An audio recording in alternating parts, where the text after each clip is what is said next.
ارشاد فرمایا مدنی کریم صلی اللہ تعالی علیہ وسلم نے کئی لوگ قیامت کے دن اپنی قبر سے اٹھیں گے، ان کے منہ سے کستوری کی خوشبو آ رہی ہوگی، لوگ کہیں گے الہی یہ کون لوگ ہیں؟ جواب ملے گا تم کھایا کرتے تھے، تم پیا کرتے تھے، یا روزے رکھا کرتے تھے، روزہ رکھنے والے لوگ ہیں۔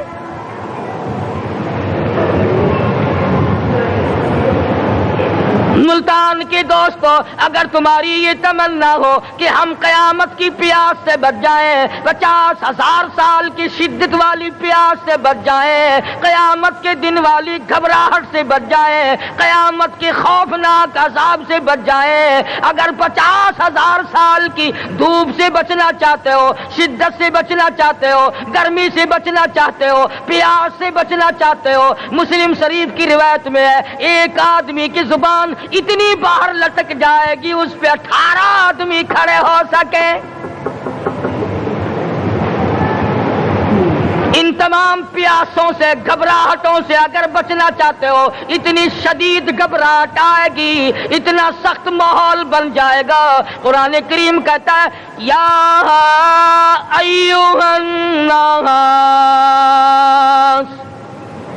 اتقوا ربکم، ڈرو اپنے پروردگار سے جتنے تمہیں آنکھیں دی، اتقوا ربکم، ڈرو اس پروردگار سے جس نے زبان دی، اتقوا ربکم، ڈرو اس پروردگار سے جس نے اولاد دی، اتقوا ربکم، ڈرو اس پروردگار سے جس نے کاروبار دیا، ڈرو اس پروردگار سے جس نے ہاتھ دیے، جس نے پیر دیے۔ فرمایا اتقوا ربکم ان زلزلۃ الساعۃ شیء عظیم، اتنا سخت گھبراہٹ ہوگا قیامت کے دن۔ نبی کریم صلی اللہ علیہ وسلم نے فرمایا اگر کوئی اس پیاس سے بچنا چاہتا ہے، اس گھبراہٹ سے بچنا چاہتا ہے، تو ایک ہی صورت ہے کہ وہ رمضان کے روزے رکھا کرے۔ حدیث میں آتا ہے کہ قیامت کے دن اللہ پاک جل شانہ عرش عظیم کے سائے میں کچھ لوگوں کو دسترخوان پہ بٹھا کر کھانا کھلائیں گے۔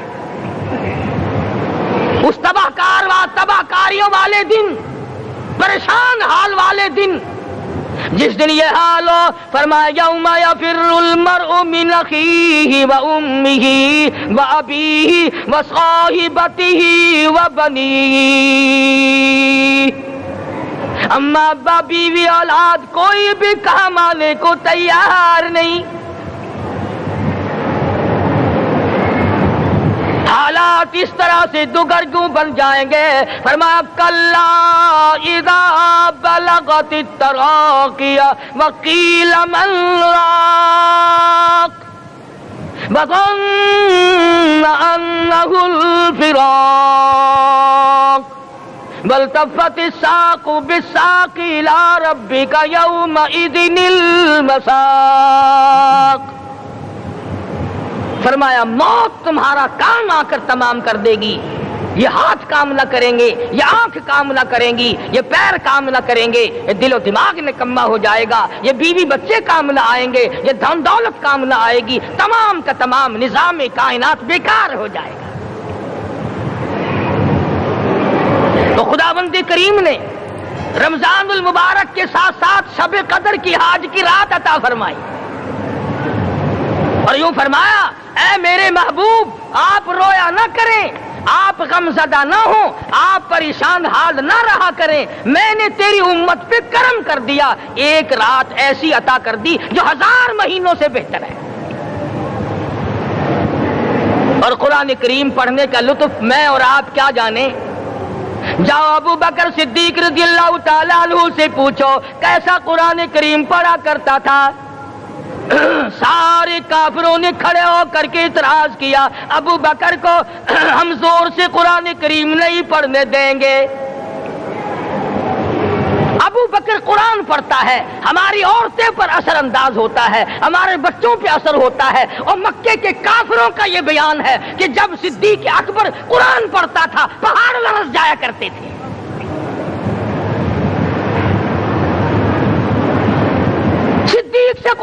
پڑھنا سیکھو. فاروق اعظم نے اسی قرآن کریم کے ذریعے سب کچھ حاصل کیا.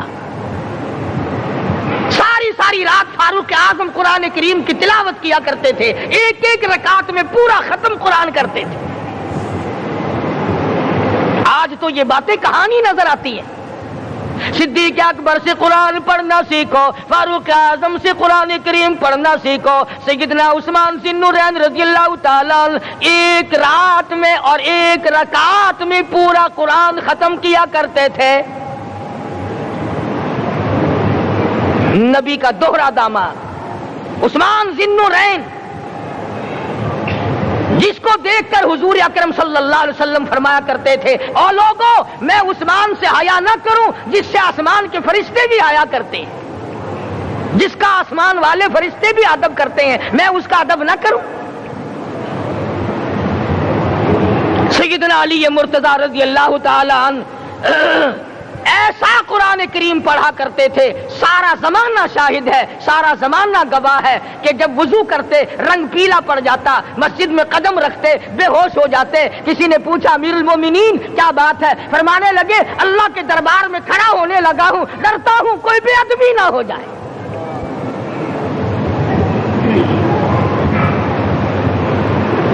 قرآن کریم ان سے پڑھنا سیکھو. حسین نے تلواروں کی چھاؤں میں قرآن پڑھا, نیزے کی نوک پہ قرآن پڑھا. سعید ابن مسیب نے تلواروں کی چھاؤں میں قرآن پڑھا. حضرت امام احمد بن حنبل نے کوڑوں کی گونج میں قرآن پڑھا.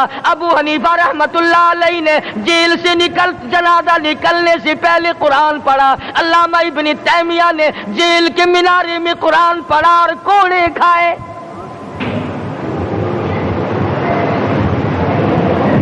تم بھی قرآن پڑھتے ہو, جب کوئی مر جائے نا پھر قرآن پڑھتے ہیں, اور وہ بھی صحیح سالم پورا نہیں ہوتا. کیوں پڑھے؟ کوئی باپ مرے تیرا قرآن کریم پڑھے مولوی, کیوں؟ تیرے باپ کے نوکر ہے مولوی. تم خود کیوں نہیں پڑھتے؟ تمہارا خود کا تو یہ حال ہے کہ جن کپڑوں میں باپ نے دم توڑا, جن کپڑوں میں ماں نے دم توڑا, جن کپڑوں میں گھر والی نے دم توڑا, جن کپڑوں میں بھائی نے دم توڑا, وہ سارے کپڑے الگ رکھتے ہو. ارے ظالمو, تمہیں اپنے ماں باپ کے کپڑوں سے نفرت ہے.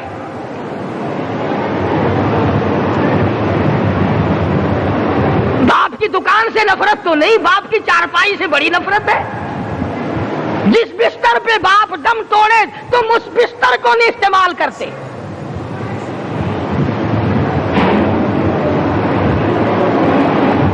رسموں میں ڈوبے پڑے ہیں لوگ, رسمیں بنا رکھی ہیں, یوں کرنا چاہیے اور اس طرح سے کرنا چاہیے. لہد کے پانی سے بچو, مردے کے کپڑے سے بچو, مردے کی چارپائی سے دور رہو, فلاں چیز سے دور رہو. تم نے کبھی یہ بھی سوچا کہ اگر تمہارے بس کی بات ہو تم موت سے بھی دور رہ کے دکھاؤ نا. اور وہ تو یہ شکر ہے کہ اللہ پاک نے قانون موت کا اپنے ہاتھ میں رکھا, ورنہ یہ جتنے بڑے بڑے ہیں نا, یہ سارے کے سارے فرشتوں کو پیسے دے کر ہمیں مرواتے رہتے. یقین جانو سرمایہ دار اور یہ بڑے بڑے افسر سب بچے رہتے, ہمارا تختہ نکلوا دیتے. شکر ہے اسرائیل رشوت نہیں لیتا. اگر وہاں نوٹوں کے تھبے چلتے تو یقین جانو چپکے سے کان میں کہہ دیا کرتے اسرائیل کے برابر والے کا کام کر دے, میرا نہیں برابر والے کا رگڑا نکال دے. اللہ نے نظام اپنے ہاتھ میں رکھا پھر بھی لوگ نہیں ڈرتے. فرمایا تبارک الذی بیدہ الملک, تمام برکتیں اس ذات کے ہاتھ میں ہے جس کا ملک میں راج ہے. وَهُوَ عَلَى كُلِّ شَيْءٍ قَدِيرٌ, ہر چیز پہ وہ قادر ہے. سمندر کا قطرہ قطرہ اس کے قبضے قدرت میں, درختوں کا ایک ایک پتا اس کے قبضے قدرت میں, زمین کا ایک ایک ذرہ رب العالمین کے قبضے قدرت میں ہے. پہاڑوں اور پتھروں کی ایک ایک کنکری اللہ کے اپنے قبضے میں ہے. موت اور زندگی کا نظام بھی اس نے اپنے قبضے میں رکھا ہے.